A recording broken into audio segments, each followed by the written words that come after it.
May 26th brings a lunar eclipse and the full super flower moon, which also marks Buddha Day for many Buddhists around the world. And today I'm going to be sharing a few ideas for how you may want to celebrate this time. Hi, welcome to Gently Being.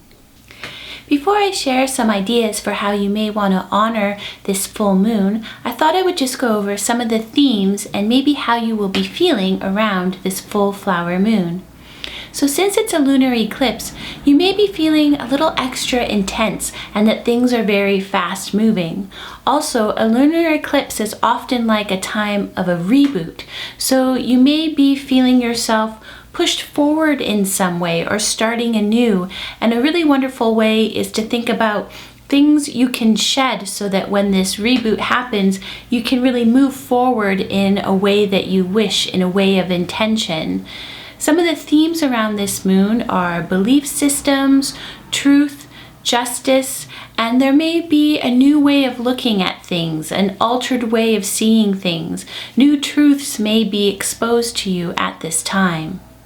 This is also a time where you may be feeling a heightened sense of intuition and really again leaning into your mystical side. And as I mentioned at the top of the video, the full flower moon in some Buddhist traditions is the day that marks Buddha Day, which honors the birth, enlightenment, and death of the Buddha. So around the world there'll be many people who are joined in thoughts of peace and gratitude. So it's also a wonderful time to tap into those feelings of peace and wishing peace for around the world, while also having these other influences of that lunar eclipse and that full super moon.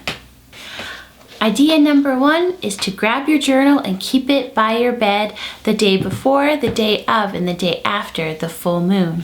And that's because you may be finding that you're having really strong dreams. Again, you may be feeling a little more intuitive at this time. And one way this may come about is through your dreams. So you're going to want to make sure you have that journal or a piece of paper beside your bed so that as soon as you wake up and you remember a dream, write it down, and then you'll be able to really think about what the dream is telling you, try to decipher the meaning in the dream.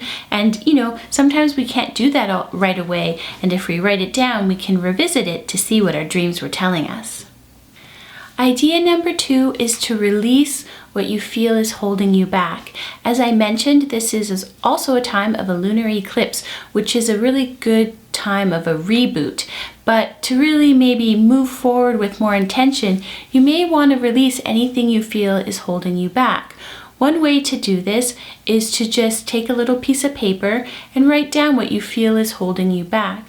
You can then fold the piece of paper, meditate upon it, and tell yourself, I am releasing, and then whatever it is that you're releasing that you wrote on the paper, and feel yourself just releasing some of what's been holding you back from your body. And then you may want to rip up the piece of paper, or if you safely can, you can burn the piece of paper, thus releasing what's been holding you back during the evening of the full moon.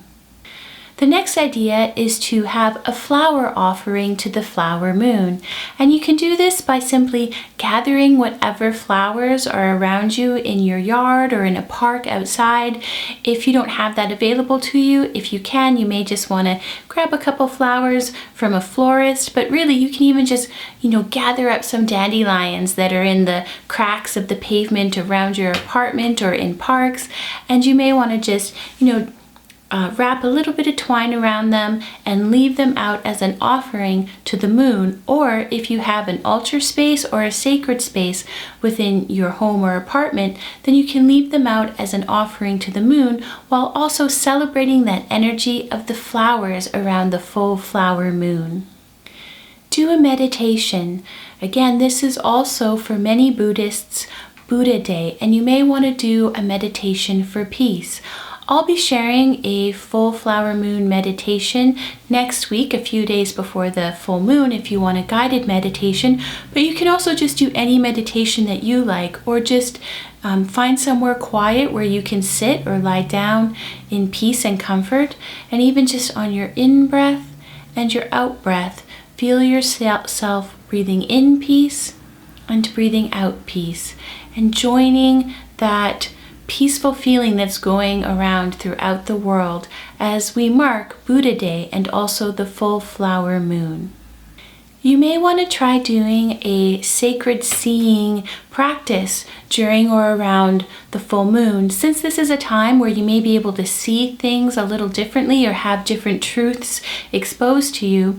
You may want to try this practice where you either just allow your eyes to gently rest upon a candle's flame and, really look into it and see what comes to mind, see what comes to your thoughts as you're looking at this candle. Or I like to also practice what I call a sacred viewing of different artworks that you may really appreciate. So for instance, with this artwork, I like to just really look at it and see what it is that I'm getting from it. I really find it to be a beautiful piece of art, but you don't have to own the piece of art. Again, you can just, print it out if that's available to you, or look at it on your screen and just see what it's telling you at this time. Another option, if you own any tarot decks or oracle decks, is to just pick one card and really spend some time looking at the image. What are you seeing in the card? What is it telling to you? Is there a new way of looking at it, a new way of approaching it? So again, this practice is just taking time for some sacred seeing or sacred viewing. Since again, this is a time where you may be seeing things a little different and now new truths may be able to open themselves up to you, maybe try to look at some different resources and sources than you usually do. Perhaps it's a book that you've had in your bookshelf for a long time but have never picked up. Maybe pick it up and glance through it, see what it has to say to you. Maybe you'll just want to try some new YouTube channels around this time if you like to visit YouTube. Just try something new, some different sources than what you usually go to. And again, you may want to try some different print publications that you usually don't look at, or listen to new voices. This can be a wonderful time, again, for just looking for new ways of seeing things and giving some time and space to hear some other things that may open up a new perspective to you. Make some moon water. Since this is a time of a lunar eclipse with a super full flower moon and also marking Buddha Day, it could be a wonderful time to make some sacred water for yourself. But I'll link down below to another video I have, which was making moon water for two months ago, I think, of a full moon water. So just to give you an idea for how to do it. But it's really just simple of getting any water that's available to you. And the most basic way is just to leave it out the evening before, the evening of, and the evening after the full moon, so that your water is blessed by that moonlight. And then you can use it for, anointing yourself or cleansing spaces or anything that speaks to you. But again, if you're interested, I'll have a video next week about how I'm going to make my full flower moon water.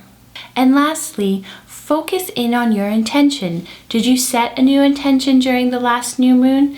Maybe bring it back up into your mind and think about how you can more lean into and live that intention that you set. This is because since it is a lunar eclipse and you may feel yourself having intense feelings and like you're really moving forward really quickly, you may want to keep those intentions in your mind so that you are trying to live more intentionally, as opposed to just getting really wrapped up in those intense feelings and feeling like you're being pushed forward to a total unknown, which can make us feel uncomfortable. So again, maybe just keep those intentions in your mind and try to lean into them a little bit at this time. I hope this video provided you with some ideas for how to celebrate this full super flower moon and the lunar eclipse. And remember to have fun and maybe combine some of the ideas or come up with your own. There's no perfect way to honor the moon. Thanks so much for watching this video. If you liked it, please give it a thumbs up, subscribe below, and hit the bell so you always know when there's a new video. Once again, thanks so much for spending time with Gently Being.